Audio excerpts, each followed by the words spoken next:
তার প্রতিবাদে আজকে আমরা এখানে সমবেত হতে বাধ্য হয়েছি। সংগ্রামী সাথী বন্ধুগণ, আমাদের আজকের এই পদক্ষেপ প্রথম পদক্ষেপ। মানববন্ধন দিয়ে আমরা শুরু করছি। আপনারা যে সকল কটূক্তি করেছেন, যে সকল স্লোগান দিয়েছেন, এর জন্য আপনাদেরকে জবাবদিহি করতে হবে এবং জাতির কাছে ক্ষমা চাইতে হবে। আপনারা যারা এ ধরনের কটূক্তি করেছেন, আমরা জানি কারা আপনাদের পেছনে ইন্ধন জুগিয়েছে। গত 16-17 বছরে বাকরুদ্ধ শ্বাসরুদ্ধ অবস্থার যে পরিবেশ ছিল, সেটাকে আমাদের জনতা, ছাত্র জনতা সহ বিভিন্ন রাজনৈতিক দলের মধ্যে অন্যতম বাংলাদেশ জাতীয়তাবাদী দল, ছাত্র দল, স্বেচ্ছাসেবক, শ্রমিক দল, কৃষক দল সম্মিলিতভাবে যেভাবে ঝাঁপিয়ে পড়েছি, আজকে একজন শুধু আপনাদের একার নয়, আমাদের সবার। আমি পরিশেষে আপনাদেরকে বিলম্বে ক্ষমা চেয়ে আমাদের সাথে সামিল হওয়ার জন্য এবং গণতন্ত্রকে অক্ষুণ্ণ রাখার জন্য আহ্বান জানিয়ে আমি আমার বক্তব্য শেষ করছি। খোদা হাফেজ, বাংলাদেশ জিন্দাবাদ। এখন বক্তব্য রাখবেন সকল মহানগর অফিসের বিপ্লবী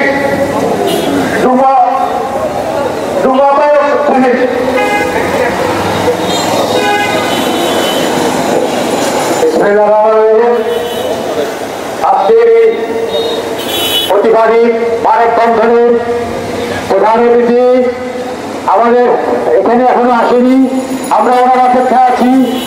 আমাদের এখানে উপস্থিত আছেন চট্টগ্রাম মহানগরীর আমাদের সবার প্রাণের মানুষ, প্রিয় মানুষ হাবিবুর রহমান ভাই, আমি সবার নাম বলছি না, আমাদের আমিন ভাই সহ সকল নেতৃবৃন্দ চট্টগ্রাম মহানগর উত্তর দক্ষিণে এবং বিভিন্ন খেলা থেকে যারা এসেছেন, আসসালামু আলাইকুম।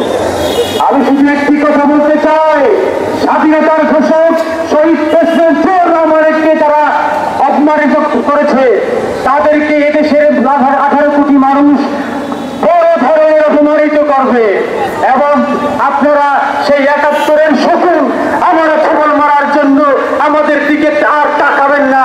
আমরা আপনাদেরকে ধিক্কার জানাই। এই বলে আবার বক্তব্য শেষ করলাম। আল্লাহ হাফেজ, আসসালামু আলাইকুম। এখন বক্তব্য রাখার জন্য আহ্বান জানাচ্ছি চট্টগ্রাম মহানগর অফিসের বিপ্লবী যুগ্মাপায়ক সৈয়দ জিয়াকে। এখন বক্তব্য রাখার জন্য আহ্বান জানাচ্ছি চট্টগ্রাম মহানগর শাখার সিনিয়র যুগ্মাপায়ক শেখ মোহাম্মদ ভাইকে।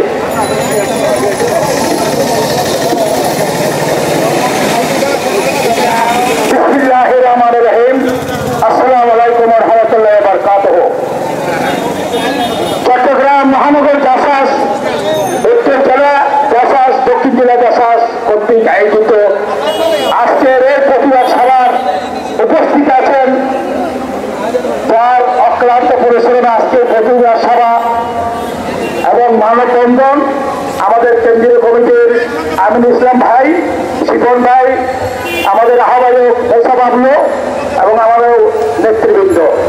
আমি শুধু এটাই বলতে চাই, আমার বক্তব্য সংক্ষেপ করছি, এটাই বলতে চাই যে আজকে যারাই কাণ্ড করেছে তাদের দৃষ্টান্তমূলক শাস্তি হওয়া দরকার, তাদেরকে আইনের আওতা আনা দরকার।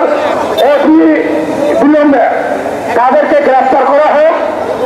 যতদিন পর্যন্ত তাদেরকে গ্রেফতার করে না হবে, আমাদের সারা বাংলাদেশের যত ডিস্ট্রিক্টে, যত জেলায় জাসাস আছে, এই প্রতিবাদ সভা অব্যাহত থাকবে। সকলের সুস্বাস্থ্য কামনা করে আমি আমার বক্তব্য শেষ করলাম। বাংলাদেশ জিন্দাবাদ, তারেক হকার, তারেক জিয়া জিন্দাবাদ।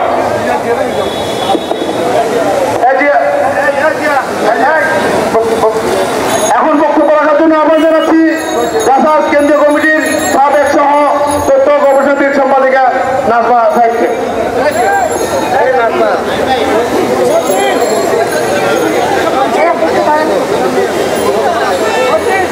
সময় খুব সংক্ষিপ্ত থাকার কারণে আমি খুব বেশি কিছু বলবো না, শুধু এইটুকুই বলবো যে বিগত 17 বছর আমাদের সাথে যারা ছিল তারা আজকে কিভাবে 5 তারিখের পর হঠাৎ করে তাদের কাছে আমরা খারাপ হয়ে গেলাম, এটা আমার প্রশ্ন। যে জিয়াউর রহমান তাদেরকে এই বাংলাদেশে রাজনীতি করার সুযোগ দিয়েছে, বেগম খালেদা জিয়া যাদেরকে রাজনীতি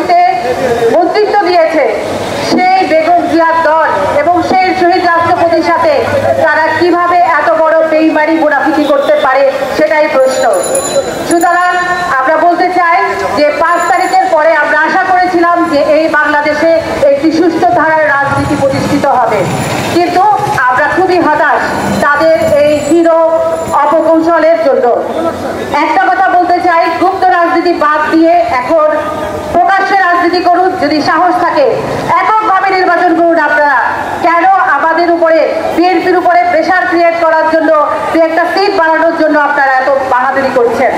আপনারা এখন যে ক্ষমতা ভোগ করছেন সেই ক্ষমতা হারানোর ভয়ই আপনারা নির্বাচনে ভয় পাচ্ছেন। ঠিক যেমন পতিত পলাতক স্বৈরাচার শেখ হাসিনা যেমন নির্বাচন দিতে ভয় পেত, ঠিক আপনারাও সেই একই পথে হাঁটছেন। আপনাদের